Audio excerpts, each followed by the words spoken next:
اور وہ وقت یاد کرو جب موسیٰ نے اپنی قوم سے کہا تھا کہ اللہ تمہیں حکم دیتا ہے کہ تم ایک گائے ذبح کرو۔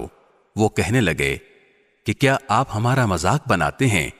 موسیٰ نے کہا میں اس بات سے اللہ کی پناہ مانگتا ہوں کہ میں ایسے نادانوں میں شامل ہوں جو مذاق میں جھوٹ بولیں۔ انہوں نے کہا کہ آپ ہماری خاطر اپنے رب سے درخواست کیجئے کہ ہمیں صاف صاف بتائے کہ وہ گائے کیسی ہو۔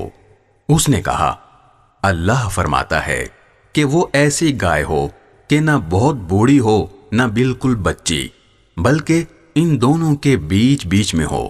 بس اب جو حکم تمہیں دیا گیا ہے اس پر عمل کر لو۔ کہنے لگے آپ ہماری خاطر اپنے رب سے درخواست کیجئے کہ ہمیں صاف صاف بتائے کہ اس کا رنگ کیسا ہو۔ موسیٰ نے کہا اللہ فرماتا، کہنے لگے آپ ہماری خاطر اپنے رب سے درخواست کیجئے کہ ہمیں صاف صاف بتائے کہ اس کا رنگ کیسا ہو۔ موسیٰ نے کہا اللہ فرماتا ہے کہ وہ ایسے تیز زرد رنگ کی گائے ہو جو دیکھنے والوں کا دل خوش کر دے۔ انہوں نے پھر کہا کہ آپ ہماری خاطر اپنے رب سے درخواست کیجئے کہ ہمیں صاف صاف بتائے کہ وہ گائے کیسی ہو۔ اس گائے نے تو ہمیں شبہ میں ڈال دیا ہے، اور اللہ نے چاہا تو ہم ضرور اس کا پتہ لگا لیں گے۔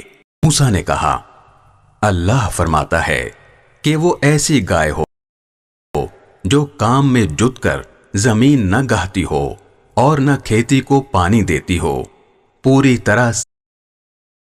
موسیٰ نے کہا اللہ فرماتا ہے کہ وہ ایسی گائے ہو جو کام میں جت کر زمین نہ گہتی ہو اور نہ کھیتی کو پانی دیتی ہو، پوری طرح صحیح سالم ہو، جس میں کوئی داغ نہ ہو۔ انہوں نے کہا ہاں اب آپ ٹھیک ٹھیک پتہ لے کر آئے۔ اس کے بعد انہوں نے اسے ذبح کیا، جبکہ لگتا نہیں تھا کہ وہ کر پائیں گے۔ اور یاد کرو جب تم نے ایک شخص کو قتل کر دیا تھا اور اس کے بعد اس کا الزام ایک دوسرے پر ڈال رہے تھے، اور اللہ کو وہ راز نکال باہر کرنا تھا جو تم چھپائے ہوئے تھے۔ چنانچہ ہم نے کہا کہ اس مقتول کو اس گائے کے ایک حصے سے مارو۔ اسی طرح اللہ مردوں کو زندہ کرتا ہے اور تمہیں اپنی قدرت کی نشانیاں دکھاتا ہے تاکہ تم سمجھ سکو۔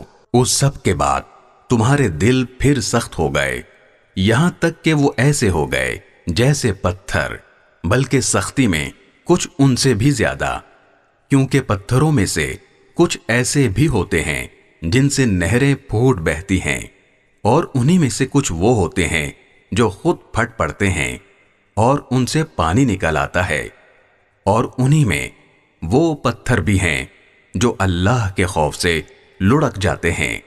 اور اس کے برخلاف جو کچھ تم کر رہے ہو اللہ اس سے بے خبر نہیں ہے۔